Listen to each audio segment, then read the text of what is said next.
Hello' guys, welcome back to our channel life with Morom culture. অন্য এটা ভিডিঅ'লৈ আপোনালোক সকলোকে স্বাগতম জনাইছোঁ।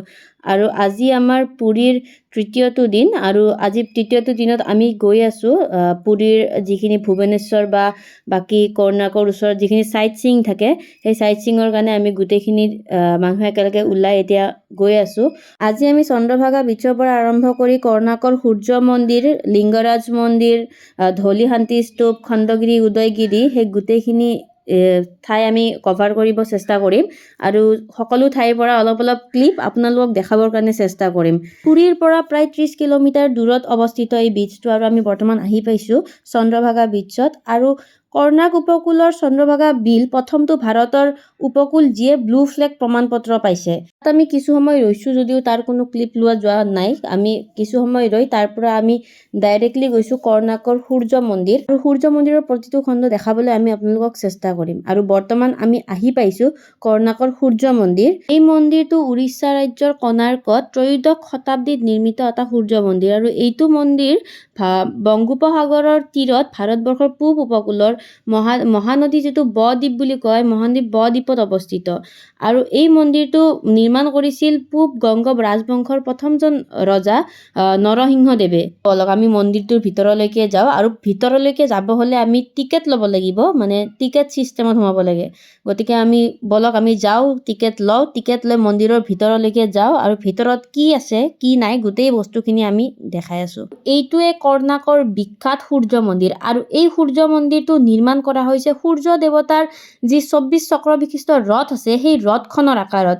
গতিকে আপুনি যেতিয়া মন্দিৰটো দূৰৰ পৰা বা ছাইডৰ পৰা আপুনি চাব, আপুনি দেখি পাব এখন ৰথৰ আকাৰৰ এটা মন্দিৰ, মানে ছাইডত আপোনাৰ চকাবিলাক আপুনি দেখা পাব। সেই ৰথখনৰ মানে আকৃতিত, ৰথখনৰ আকাৰত এই মন্দিৰটো বনোৱা হৈছে। এতিয়া আমি সূৰ্য মন্দিৰৰ পৰা গৈ আছোঁ ভুৱনেশ্বৰৰ বিখ্যাত লিংগৰাজ মন্দিৰ।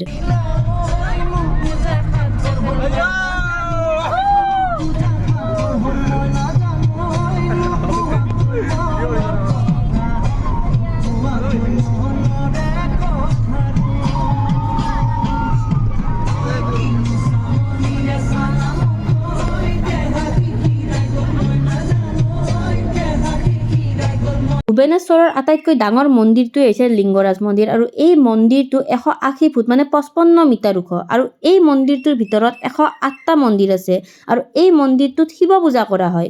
আৰু 2012 চনত শিৱ পূজাৰ দিনা প্ৰায় 2 লাখ ভক্ত আহিছিল ইয়াতে। ইয়ালৈ ডেইলি 6,000 ভক্ত আহে। আৰু আমি এতিয়া আহি পাইছোঁ লিংগৰাজ মন্দিৰ, আৰু এইটোৱে লিংগৰাজ মন্দিৰ। ভিতৰৰ অংশটো দেখাব পৰা নাযাব, কাৰণ ভিতৰত মোবাইল, কেমেৰা, বেগ এইবোৰ এলাও নকৰে।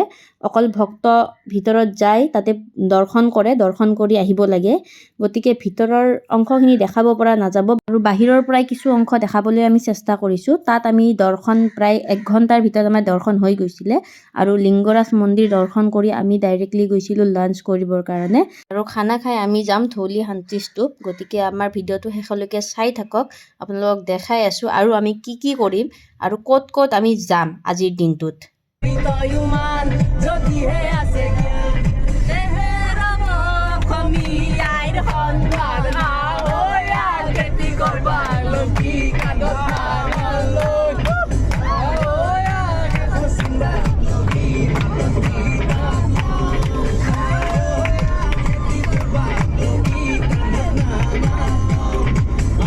আৰু এয়া আছিল ভাত খোৱাৰ পাছৰ এনাৰ্জি। বাৰু বাকী যিয়েই নহওক, বৰ্তমান আমি আহি পাইছোঁ ধৌলি শান্তি স্তূপ, আৰু ধৌলি শান্তি স্তূপটো পাহাৰৰ ওপৰত। গতিকে গাড়ী আমাৰ পাৰ্কিং কৰিছে তলত, আৰু তাৰ পৰা আমি খোজকাঢ়ি আহিছোঁ কিছু অংশ। পাহাৰখন আমি খোজকাঢ়ি, গাড়ী উঠাব নিদিয়ে, গতিকে পাহাৰখন খোজকাঢ়ি আহিব লগা হৈছে।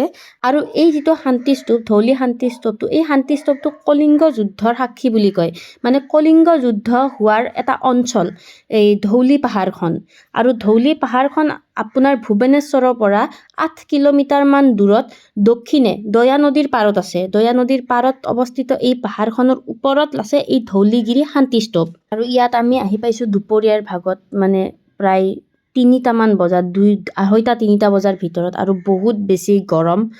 আৰু ৰ'দ, ইমান বেছি ৰ'দ, একো মানে ধৰিবও নোৱাৰি, আৰু গৰমত মানে থাকিব নোৱাৰা অৱস্থা। এনেকুৱা অৱস্থা এই নৱেম্বৰ মাহত। আপোনালোককো মানে ইয়াৰ কিছু অংশ মানে দেখাবৰ কাৰণে চেষ্টা কৰিছোঁ। এইখন যিহেতু পাহাৰৰ ওপৰত অৱস্থিত, গতিকে ইয়াৰ পৰা মানে তলৰ চহৰখন মানে খুব ধুনীয়াকৈ দেখা পায়, খুব ধুনীয়া লাগে তলৰ চহৰখন চাই। চাৰিওফালৰ পৰা, এপিনৰ পৰা বুলি নহয়, চাৰিওপিনৰ পৰা চহৰখন দেখা পায়।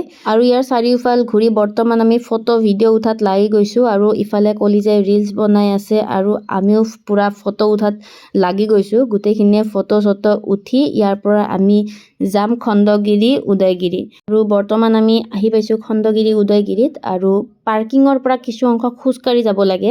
একেবাৰে গেটলৈকে গাড়ী মানে লৈ যাব নিদিয়ে, গতিকে খোজকাঢ়ি যোৱাৰ মাজতে অকণমান নিম্বু পানী অকণমান মানে খাই লওঁ। মানে কৈছোঁ অলৰেডি বহুত বেছি গৰম পাইছোঁ ইয়াতে, মানে নৱেম্বৰ মাহ যদিও মানে আমাৰ ইয়াত অসমত কিছু ঠাণ্ডা, কিন্তু তাত বহুত বেছি মানে গৰম।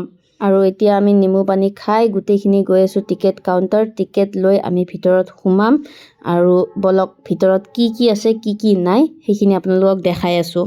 আৰু ইয়াৰো বহুতখিনি ইতিহাস আছে। আপোনালোকে গেটৰ ওচৰতে মানে গাইড পাই যাব, গাইড থাকে, তেওঁলোকে গোটেইখিনি বুজাই দিয়ে ক'ত কি আছে, কেনেকুৱা ধৰণৰ, এই গুহাকেইটা কেনেকৈ হ'ল।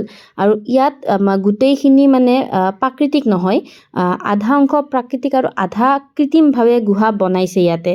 আৰু আগতে ইয়াক কটক গুহা বুলি কোৱা হৈছিলে।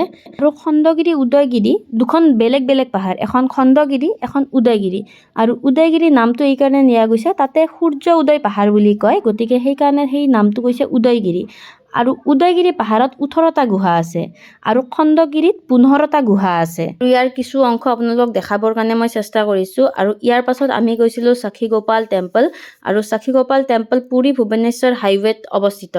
আৰু যিহেতু কৈছোঁ যে মেক্সিমাম ইয়াতে মোবাইল ইউজ কৰিব নিদিয়ে, টেম্পলবিলাক মোবাইল কেমেৰা ইউজ কৰিব নিদিয়ে, গতিকে তাৰ কোনো ভিডিঅ' ক্লিপ লোৱা নগ'ল। গতিকে আজিৰ ভিডিঅ'টো ইমানেই। যদি ভিডিঅ'টো ভাল লাগিছে, লাইক, শ্বেয়াৰ, কমেণ্ট আৰু আমাৰ চেনেলটো ছাবস্ক্ৰাইব কৰিব। Thank U.